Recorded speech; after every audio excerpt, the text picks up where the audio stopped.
What's up, everybody? Dante here with a review of the Acer Aspire E15. Now, this is a budget laptop I found on Amazon for $350. Not a bad deal for what you get. So, I want to talk about some of the things this computer can do, and I feel like it can't do as well as other computers, but for what you get for $350, you can't beat it.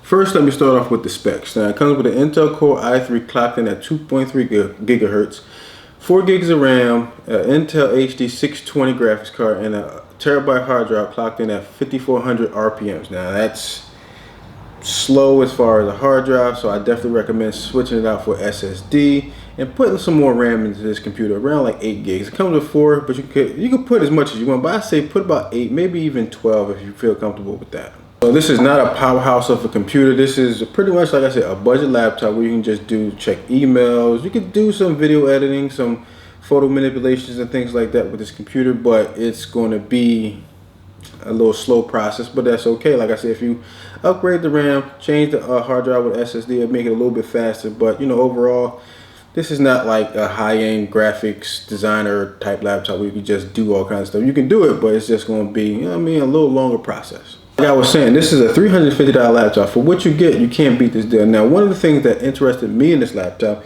it comes with a full HD screen. It comes with 1920 by 1080 display, and it's crazy to get that in a $350 laptop. And also it comes with a backlit keyboard, which, like I said, for high-end laptops you usually get those features. With a $350 laptop, you usually don't. You usually get a resolution from 1366 by 768 or 1600 by 900, things like that. But this gives you a full HD 1920 by 1080p display, and also, like I said, a backlit keyboard. Now it's made out of plastic, so I'm not really a picky person when it comes to a budget laptop. I don't expect it to be all metal, but this is a nice solid piece of plastic, and I kind of like it. Pretty rigid in as far as form factor and everything like that. But like I said, this is a budget laptop. The laptop comes with some, I like to say, some interesting I/O. Nothing spectacular, but it's something that, like I said, this laptop's $350. So some of the things that it comes with really blew my mind. On the left hand side of this computer, you got an Ethernet port, of course, a VGA port, a HDMI, 2 USB 3 ports, and a USB Type-C. That's crazy. Like I said, this is, like I said, a budget laptop with a USB Type-C connector already. That's not a bad deal. I don't have any displays that can kind of see if it can power a display as well, but I'm just trying to find one and see if it works in the long run. But yeah, this computer has a USB Type-C port.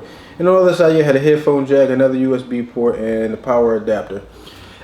One thing I hate about this computer, I wouldn't say hate, but one thing I don't like about this computer is that the optical drive is right next to the power cable. So if you got the power cable laying right down the right hand side of the computer, it's going to be in the way when you pop the disk tray out for the optical drive. But if you flip it back, it's out your way. But it's just one of those little inconveniences that this computer has that, you know, you can work around it, but it's a little annoying. Now, as far as the performance of this laptop, like I said, it's the Core i3. Now, when I use this computer, I realize how much I hate traditional hard drives. Now, once you go from traditional hard drives to SSD, you see a big difference. It booted up slow, it ran slow, and also it had 4 gigs of RAM. So it's like, if I'm asking it to do email, paperwork, Netflix, or YouTube, it's completely fine. But if I'm asking it to do high-end tasks like photo manipulation, video editing, it's going to shut it down and slow down and everything like that. So I wouldn't recommend it, but you can do it if you want.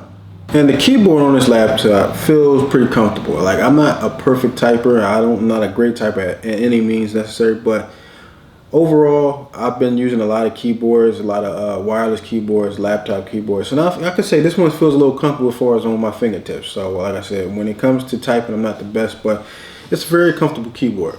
Now the trackpad, I don't really use the trackpad on laptops, but this is pretty well as far as a laptop, because when it comes to laptop, I usually use a wireless mouse. So using a trackpad is kind of, I feel uncomfortable now. So for what I use, it's really comfortable. The clicks are really well when it comes to clicking on this laptop as far as the mouse, the trackpad. But like I said, after using a wireless mouse for so long, it feels awkward using a trackpad. So overall, it gets the job done as far as using trackpad. Now I want to talk about the battery life. Now the battery life, they say it gets you about 12 hours. Like I said, if you're just using emails, writing papers, little video stuff from here to there, you can get a good solid 8 hours out of this laptop. Now, I never expect a laptop to give me 12 hours, because from what I do all the time, I'm on YouTube a lot, I'm on Netflix a lot of entertainment that I do. So I'm not expecting a laptop to last me 12 hours. I'm always looking around the 6 to 8 hours mark, and this pretty much hits it when it comes to battery life. It hits that mark, 6 to 8 hours when I'm asking it to do, because I'm not asking it for 12 hours. I know I'm not going to get it in real life use. So 6 to 8 hours is perfect for me. I said earlier in the review, if you're going to get this laptop, definitely swap out the hard drive with an SSD. Put a little bit more RAM and just make the computer just a little bit faster. It's not going to be extremely fast because it's an Intel Core i3, which ain't a bad processor. But when it comes to i5s and i7, that's a little faster when it comes to processing.